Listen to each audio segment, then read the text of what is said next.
नेवासा पोलिसांची कारवाई 130 किलो बारीक सुपारीसह 4.46 लाखांचा मुद्देमाल जप्त।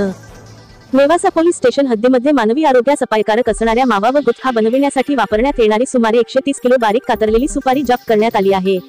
सदर कारवाई दरम्यान पोलिसांनी एकूण 4,46,800 रुपयांचा मुद्देमाल हस्तगत केला असून एकास अटक करून गुन्हा दाखल करण्यात आला आहे। ही कारवाई मे 20 रोजी सकाळी 11 वाजण्याच्या सुमारास कुकाणा येथील बसस्थानकासमोरील चौकात करण्यात आली। परिवीक्षाधीन पोलीस उपअधीक्षक संतोष खाडे हे वाहन तपासणी करत असताना एक पांढऱ्या रंगाची मारुती सुझुकी स्विफ्ट क्रमांक MH14BR 1492 ही गाडी संशयास्पद हालचाली करताना दिसली। वाहन थांबवून तपासणी केली असता त्यामध्ये मावा, गुटखा आणि सुगंधित तंबाखू तयार करण्यासाठी वापरण्यात येणारी सुमारे 130 किलो बारीक सुपारी आढळून आली। सदर वाहन चालवणारा आरोपी अमोल पंढरीनाथ काळे वय 28 राहणार उस्थळ दुमाला यास ताब्यात घेण्यात आले। त्याच्याकडून जप्त करण्यात आलेला मुद्देमाल पुढील प्रमाणे आहे। मारुती स्विफ्ट कार अंदाजे किंमत 4 लाख रुपये, 2 पोते बारीक सुपारी अंदाजे 130 किलो किंमत 46,800 रुपये।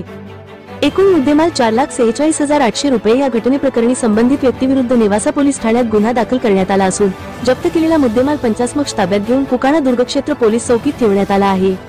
नेवासा पोलीस स्टेशन हद्दीत अशा अवैध धंद्यांवर पोलिसांचा कडक दडका सुरू असून ज्या व्यक्तींविरुद्ध वारंवार गुन्हे दाखल होत आहेत त्यांच्यावर जास्तीत जास्त रकमेचा बॉन्ड घेऊन प्रतिबंधात्मक कारवाई केली जाणार आहे। तरीही सुधारणा न झाल्यास संबंधित आरोपींवर हद्दपारसारखी कठोर कारवाई केली जाईल असा इशारा उपअधीक्षक संतोष खाडे यांनी दिला आहे।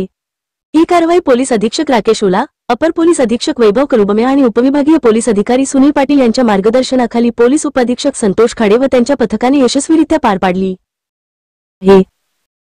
राज्यातील आणि देशातील बातम्या पाहण्यासाठी आजच आमच्या महाराष्ट्र न्यूज प्रिंट्स या YouTube चॅनलला सबस्क्राइब करा आणि मिळवा नवनवीन अपडेट।